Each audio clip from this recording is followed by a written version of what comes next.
something that I think there's a real deficit of these days is actual vulnerability. Not like there's sort of fake there's a lot of fake vulnerability. There's a lot of people telling like their hero's journey. Mm-hmm. You know what I mean? Like, sure. And we all have one of those stories, right? We all have the story of when we weren't doing so well, and when our back was against the wall and the odds were against us, and we were in a really bad spot in life, and then we came through it. But those aren't necessarily vulnerable stories, because you're the hero of that story. Right. It's like, look how hard it was, and look how awesome I am that I was able to get out of that. There's no shame on doing that. It's just, I don't think that that's the same thing as connecting with who you really are and what you think about. And that's like a very, we have these very well scripted hero's journey stories of our life that make us sound really impressive. Mm-hmm. But I don't think that's the same thing as really connecting.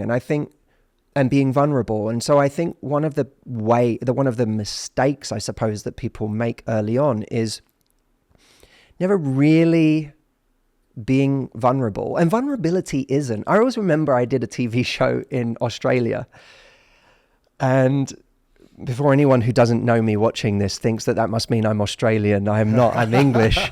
I feel like everyone in America always still thinks I'm Australian. Really? But I was doing a TV show in Australia. And did they know you were British in Australia? Yeah, they know. They know. But I remember this woman that I was coaching on this show. She kept going on to every date.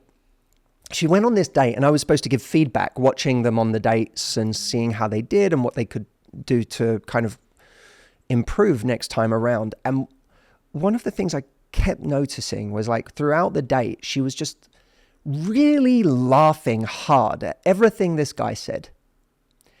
And at the end of the date, I said to her, he wasn't that funny. Right. Like, you were laughing like constantly, but he wasn't very funny. It doesn't mean you couldn't have politely laughed now and again at, his attempts to be funny, but the way that you were laughing all the way through the date was sort of inauthentic. That wasn't really you, because I know you didn't find all of those things funny. And by the way, you were laughing hysterically even when he wasn't trying to be funny.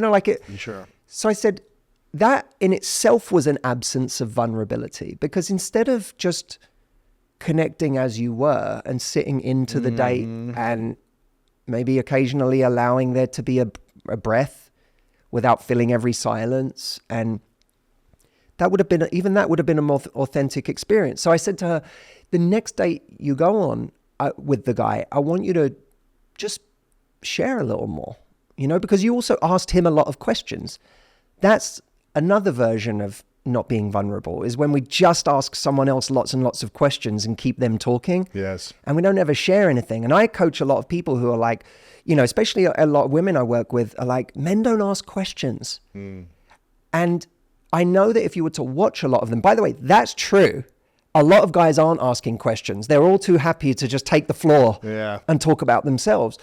But if we're in a insecure place of not wanting to be vulnerable ourselves, we play into that dynamic because we keep setting them up. We ask another question, and when they've finished talking, instead of vulnerably allowing there to be a silence for that person to have to now come in and ask you a question, you fill it again. And you ask another question, and then that person says, okay, me again. And then they start talking and telling you another story. So we actually precipitate that dynamic by never taking the floor for ourselves and telling a story or sharing. So anyway, for me, her version of just asking questions and laughing was a form of lacking vulnerability, not really sharing. Yeah. So I said, the next date I want you to go on, I want you to be a more authentic version of yourself, and I want you to share. And this is darkly funny, but do you understand the context in which this was funny? She went on the date, and she told a story of a horrible car accident her father had had. Oh my gosh. that changed his life forever. And,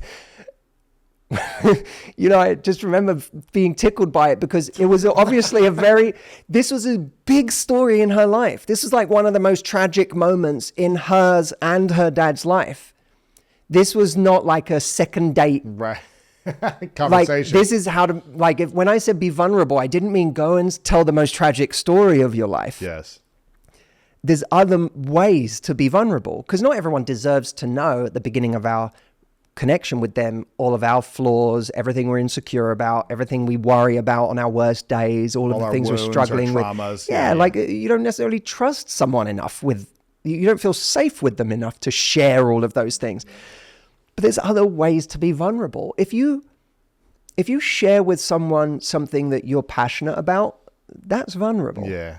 Like because often what we're passionate about isn't popular or it's not cool. It's weird. It's nerdy. It's some unique hobby. It's weird. Yeah. It's like our thing. Uh-huh. And it's a little bit like, it's very us, whatever that thing is very often, or why we like it is very us. And so sharing something, whether it's a TV show or a song that you listen to a lot that you like, if it came on your like Spotify shuffle, Uh-huh. it would embarrass you that it came on in a room and that was on your the shuffle Right. gods really screwed you by playing that while everyone else was around.